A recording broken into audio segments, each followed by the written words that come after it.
A contract in the rain. It was pouring in New York that day. Emma stood under the narrow awning of a coffee shop in Brooklyn, her soaked resume clutched in one hand and disappointment clouding her eyes. The job interview had gone nowhere, again. No umbrella, no ride, just bad luck and a rain-soaked evening. "Would you like to earn $10,000? She turned sharply. A man in a dark suit stood beside her, looking completely unaffected by the storm. Tall, sharp-jawed, and serious. His black umbrella cast a shadow over half his face, but his eyes, they were focused. "I'm sorry?" She blinked, unsure if she'd misheard him. "Be my girlfriend, for 100 days. It's all fake, no emotions, no strings, just play the role. I'll pay you." Emma almost laughed. Was this some twisted prank? But his tone was calm, his expression unreadable. Andy handed her a business card. Marcus Steele, CEO of Steele Real Estate Holdings. She stared at the card, then at him. "Why me?" "Because you don't look at me like I'm a paycheck, and because you clearly need a fresh start." Emma's heart thudded once. She hated how right he was. Her mom's hospital bills were piling up, her rent was overdue, and this stranger was offering her a deal, one she couldn't afford to ignore. 100 days, not one more," she said firmly. He nodded once and extended his hand. "Starting today." Their hands met in the rain.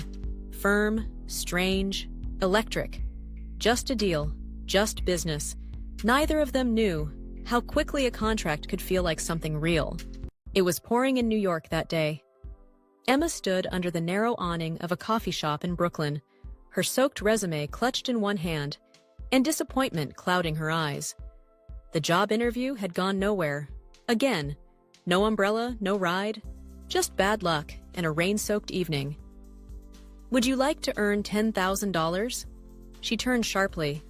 A man in a dark suit stood beside her, looking completely unaffected by the storm. Tall, sharp-jawed, and serious.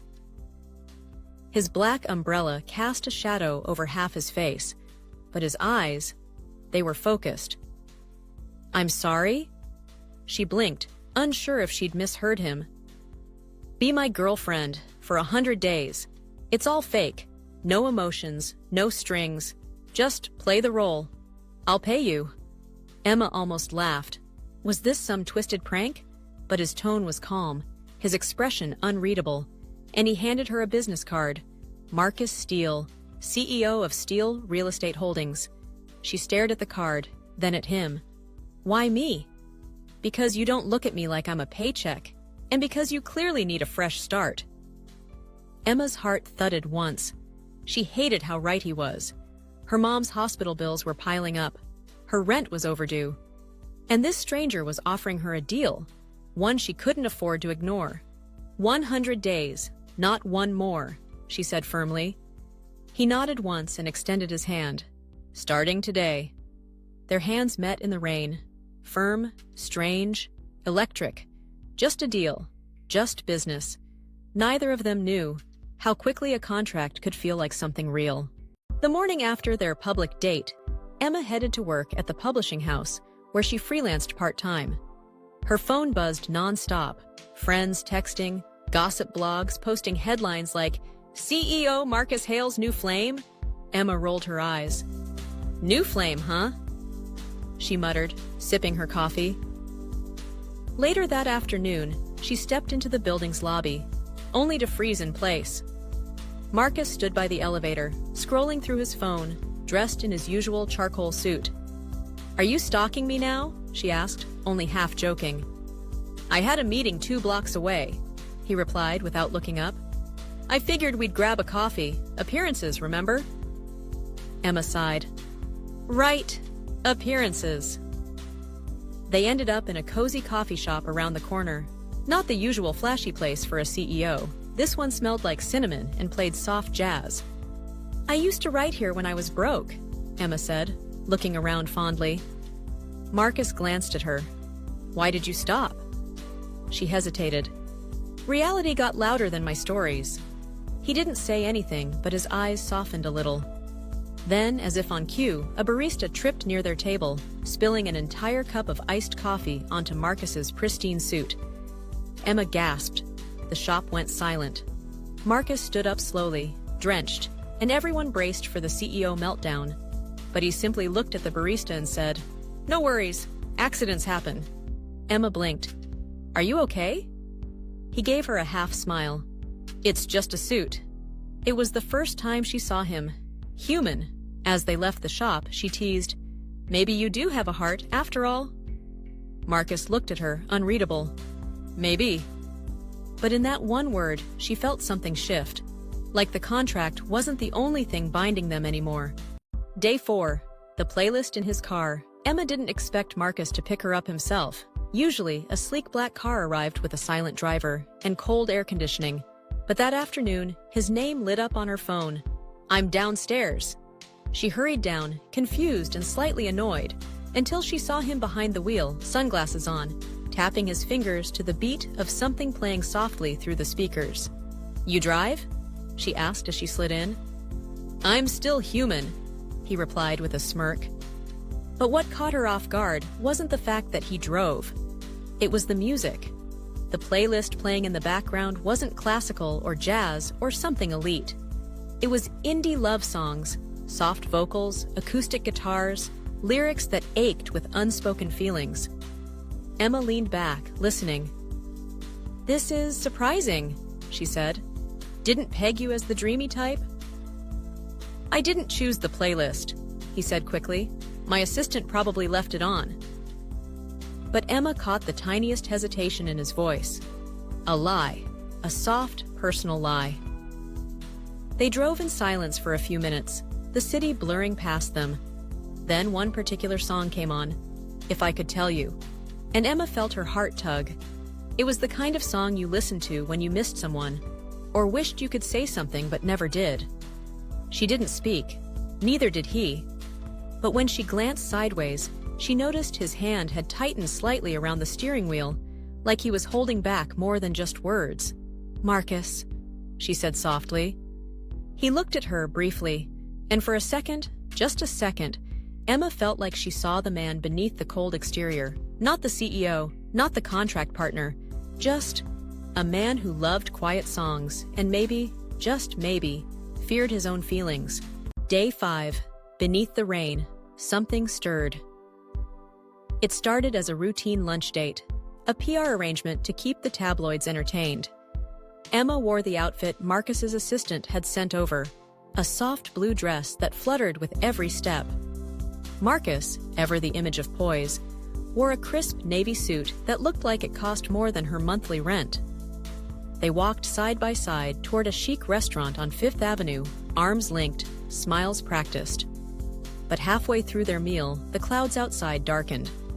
By the time they stepped out, the sky had burst open. "Oh no!" Emma gasped as the rain came pouring down.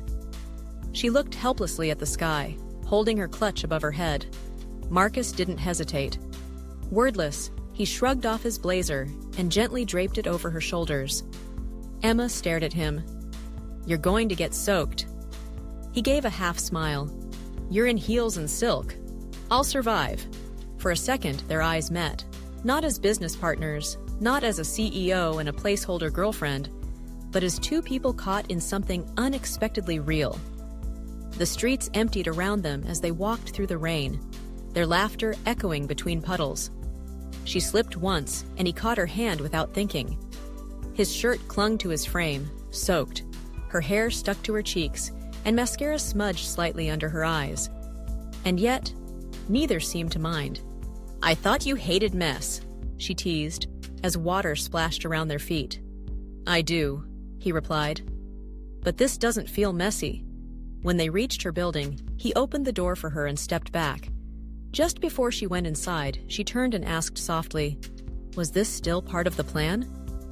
He shook his head, water dripping from his hair. "No, but I kind of liked the detour." Day 6. Midnight message. Emma had just finished brushing her teeth when her phone buzzed on the bathroom counter. 1:12 a.m. "Marcus." She hesitated. He never texted this late. Their communication was usually formal, scheduled, and filtered through his assistant. "Are you awake?" She stared at the message, debating whether to reply. Then her fingers moved on their own. "Yes." "Couldn't sleep." 3 dots appeared instantly. "Typing." "Same." That was all. No explanation. No follow-up. Emma bit her lip, half amused. Was he expecting her to carry the conversation now? She typed back. "That's rare for you. Insomnia or just too much business on your mind?" This time, the reply took longer. Then, "Neither. I just kept thinking about the rain." Emma paused, surprised. Something about that message felt unguarded, honest. Before she could overthink it, she replied, "You didn't hate it?" "No, I didn't. It felt normal. I liked it more than I thought I would." Emma smiled, lying in bed now, phone glowing in her hand. Normal is underrated. She thought the conversation was over, but one more message came. "Do you think we'd ever have been friends if none of this was a contract?" Her heart skipped. She didn't know what to say, not because she didn't have thoughts, but because the question was too real, too raw for 1:18 a.m. After a minute, she replied, "Maybe. Maybe we still can." There was no answer after that, just the little seen checkmark. But somehow, Emma fell asleep with a smile, her phone still resting in her palm, the memory of their rainy day still playing quietly in the corners of her mind. Day 7. The unexpected visitor from the past. Emma had just arrived at the cafe, a cozy little spot where she and Marcus often worked on projects or simply sat together in silence. Today felt different, though. Marcus had texted her earlier. "Can we talk, just us?" She walked in, heart fluttering with a mix of curiosity and nervousness. Marcus was already there, waiting at their usual table. But he wasn't alone. Sitting across from him was a beautiful woman with sharp eyes and a polished presence, the kind of woman you instantly knew had history. Marcus stood up quickly. "Emma, this is Claire, my ex." Emma's heart sank. Claire smiled, a little too perfect. "I just came by to say hi. Didn't think Marcus would move on so quickly." Emma forced a polite nod, but her mind spun with 1,000 thoughts. Why was she here now? Was Marcus not over her? Why hadn't he mentioned this before? After Claire left, with a graceful wave and a pointed glance, Emma sat down, quieter than usual. Marcus reached out, his voice soft. "She showed up unannounced. I didn't want to hide it from you, but I also didn't want her here." Emma looked into his eyes, honest, clear, but a small doubt had crept in, uninvited. "I just need to know," she said slowly. "Is your heart still in the past?" Marcus didn't blink. "No, it's here. With you." Outside, the wind picked up, carrying away the awkward tension. But in Emma's heart, a new challenge had taken root. Not from Marcus, but from the shadow of a past she hadn't expected to confront.